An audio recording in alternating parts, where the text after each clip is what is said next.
Docteur Curtet, merci. Vous êtes un des pionniers de renommée internationale, un des pionniers de la nutrithérapie. Vous avez écrit de nombreux ouvrages sur la santé. Vous avez été l'un des premiers à mettre en évidence le lien entre l'alimentation et la santé, notamment l'intérêt et les effets de l'inflammation. Alors, on sait que l'inflammation est un élément physiologique, normal dans le corps, mais quand elle dépasse une certaine quantité, une certaine importance dans le corps, ça a des effets délétères sur le corps et c'est une source de pathologies comme le cancer, Alzheimer, etc. D'abord, est-ce que vous pouvez nous expliquer ce qu'est le fondement de l'inflammation ? Alors l'inflammation, je dirais même que ce n'est pas physiologique. On fait de l'inflammation qui est utile quand on a par exemple une infection, mais même quand on a une infection, par exemple vous avez un rhume, on a le nez rouge qui coule, qui est chaud, ça c'est de l'inflammation. D'accord ? C'est lié à quoi ? C'est lié au fait que les globules blancs qui viennent attaquer le virus, ils viennent le manger par la phagocytose, etc. Leur deuxième mission, après l'avoir mangé, c'est de le détruire par des molécules corrosives. C'est le globule blanc qui a inventé l'eau de Javel, c'est pas l'industrie, qui a inventé l'eau oxygénée pour désinfecter. Il déverse tout ça, plus plein de radicaux libres, et c'est toutes ces émissions qui viennent du globule blanc qui enflamment le nez, les vaisseaux, qui fait couler le nez. Et si vous voulez, cet aspect-là n'est pas agréable. En fait, on souffre plus de l'inflammation, même pendant une infection. Bon, cette inflammation est un peu utile quand on a une infection aiguë, mais elle pose déjà des problèmes. Alors, vous vous rendez compte que si cette inflammation, elle est chronique, c'est-à-dire que ce n'est pas les quelques jours de rhume où ça passe, ça se répare, d'accord, mais si tous les jours, vous avez un peu d'inflammation, ça finit par endommager l'ensemble des vaisseaux, l'ensemble des tissus, c'est un facteur d'accélération du vieillissement. Et évidemment, le public connaît plus l'inflammation de par les maladies graves, la polyarthrite rhumatoïde, les autres maladies auto-immunes. Mais en fait, elle est derrière l'Alzheimer, vous le citiez, les cancers, les maladies cardiovasculaires sont inflammatoires. Pratiquement toutes les pathologies, surtout celles qui sont liées à l'âge qu'on appelle dégénératives, sont liées à l'inflammation, d'où son importance. On attribue souvent les pathologies cardiovasculaires à des problèmes de cholestérol et non pas aux problèmes d'inflammation. Vous mettez l'accent sur ça. Absolument, mais en fait le cholestérol sans inflammation n'est pas athérogène. Il faut qu'il soit modifié par l'inflammation. C'est justement les globules blancs qui sont chargés quand il y a trop de cholestérol, d'accord ? Il faut bien que le cholestérol est très utile pour les membranes cellulaires. Il est indispensable pour les hormones sexuelles, etc. Donc on a besoin de cholestérol, on ne peut pas vivre sans. L'énergie se fait grâce au coenzyme Q10, qui est un dérivé du cholestérol. Nos hormones sexuelles viennent du cholestérol. C'est énorme, oui. Les récepteurs de toutes les cellules ont besoin de cholestérol pour la communication, etc., etc. Mais quand il y en a trop dans les artères, où ils passent, eh bien, il y a des globules blancs, nouveaux, qui sont un peu les cellules éboueuses, qui vont le capter, mais elles l'oxydent.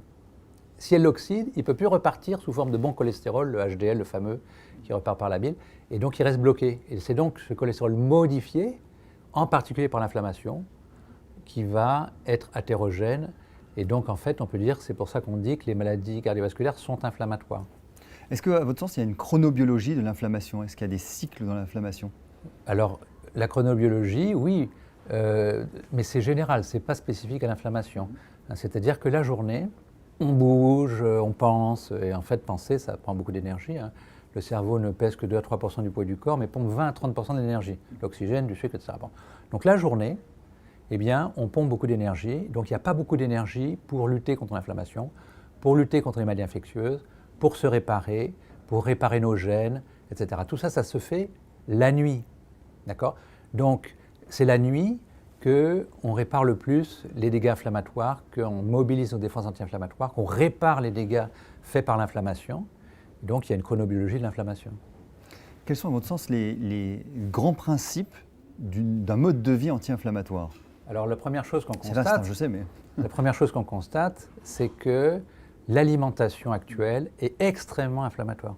Mais vraiment, le pire, on parlait de chronobiologie tout à l'heure, mais quelle est la plus grosse poussée d'inflammation ? C'est chaque fois dans les heures qui suivent le repas.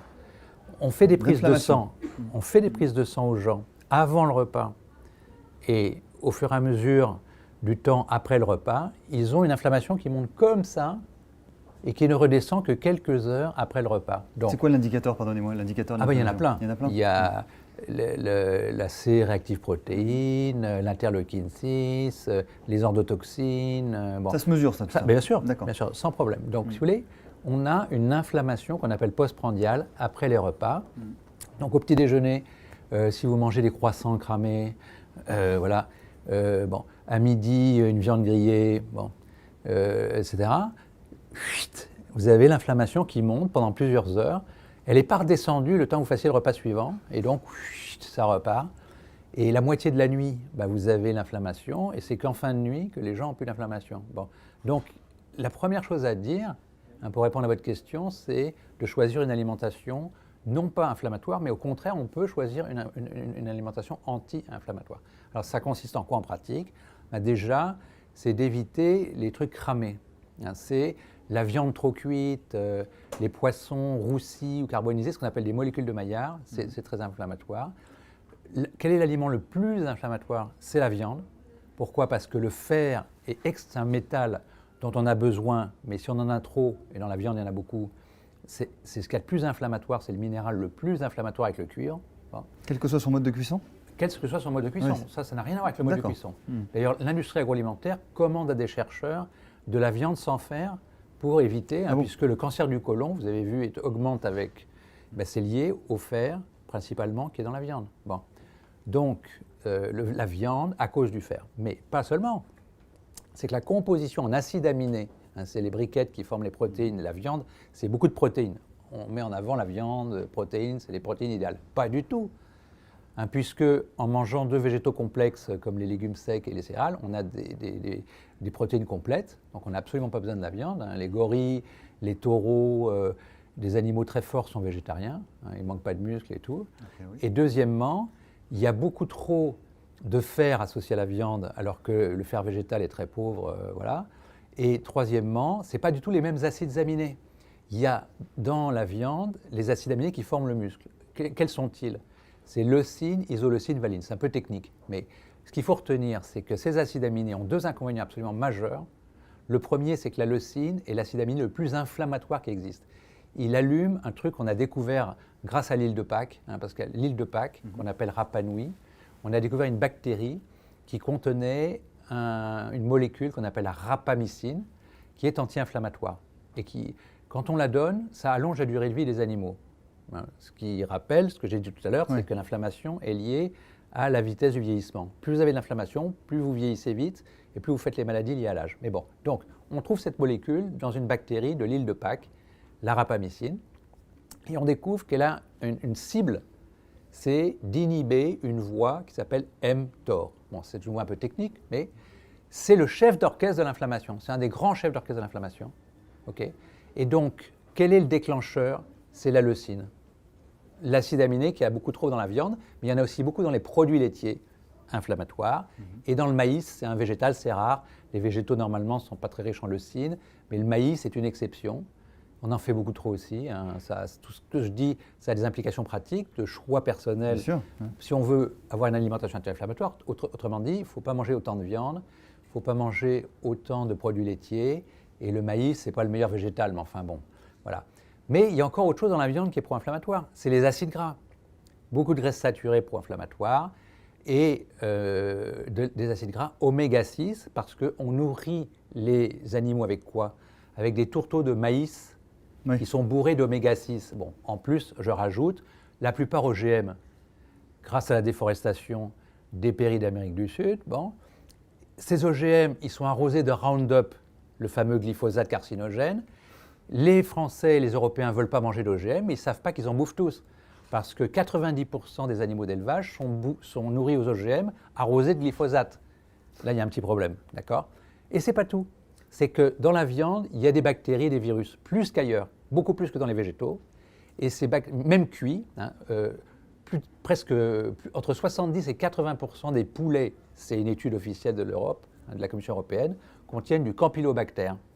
Alors on dit, oh, c'est pas très grave, on cuit le poulet, on ne mange pas le poulet cru, on cuit le poulet, la bactérie, elle est tuée. Mais tuée, elle contient des endotoxines qui passent dans le sang, et c'est une des raisons majeures aussi de ce pic inflammatoire après le repas. Donc si vous voulez, quand vous mangez de la viande, il n'y a pas mieux pour faire monter ce pic d'inflammation, le fer, les acides gras. Je rajoute sur les acides gras l'acide arachidonique, qui est un acide gras précurseur des prostaglandines pro-inflammatoires. La leucine, mTOR, tadada, on envoie toute la musique de tous les gènes qui participent à l'inflammation pratiquement sont stimulés par cette voie. C'est un accélérateur du vieillissement aussi, on l'a dit tout à l'heure. Bon. Et les endotoxines, je rajoute les polluants, qui sont presque tous facteurs de... Voilà. Alors la totale. Donc si on veut avoir une alimentation anti-inflammatoire, il faut bien comprendre que le premier truc à faire, c'est de manger de la viande que si c'est vraiment utile, c'est-à-dire pour les enfants en très forte croissance qui manquent de fer ou de zinc, les femmes qui ont des règles trop abondantes ou qui sont enceintes, mais on n'est pas enceinte toute sa vie. Bon. Alors par contre, les hommes, qui sont des grands bouffeurs de viande, parce que dans l'inconscient collectif, l'homme chasseur, d'accord, ça rend fort, c'est vrai. Bon, la carence martiale, c'est le manque de fer. C'est les Romains qui ont découvert ça, parce que quand ils sont allés en Afrique du Nord, ils mettaient leurs armures, qui faisaient chaud, dans de l'eau, et leurs armures étaient en métal. Ils sont aperçus, quand on buvait l'eau qui refroidissait les armures, on était plus fort. C'est pour ça le dieu Mars de la guerre. C'est de là que ça vient, et on en toujours, c'est amusant. Bon. Donc c'est vrai que si on manque de fer, le fer rend plus d'énergie, mais pour ceux qui n'en manquent pas, et les hommes, si vous voulez, ils n'ont pas de règles jusqu'à aujourd'hui, bon, voilà, et donc ils ne perdent pas de fer dans le sang. Or, c'est les plus gros mangeurs de viande. Résultat des courses, ils vivent en moyenne 7 ans de moins que les femmes. Ils font... C'est une des explications. Ouais. C'est une des explications majeures. Bien sûr, c'est multidimensionnel, le vieillissement, c'est complexe. Mais c'est une des raisons pour lesquelles ils font plus de cancers que les femmes. D'accord ? Il y a 3 femmes sur 10 qui font un cancer, 4 hommes sur 10. Okay ? Ils font plus de pathologies cardiovasculaires. Bon, tout ça, c'est lié au fait que, principalement, ils n'ont pas de règles, ils mangent plus de viande que les femmes, et aussi ils mangent moins de végétaux, toujours dans l'inconscient collectif, mais ça c'est bénéfique pour les femmes, elles mangent plus de végétaux. Donc à l'inverse, c'est ça qu'il faut faire, c'est manger plus de végétaux et moins de viande, et réserver la viande au cas où, la viande est utile pour le fer et le zinc, qui est très mal absorbé dans les végétaux.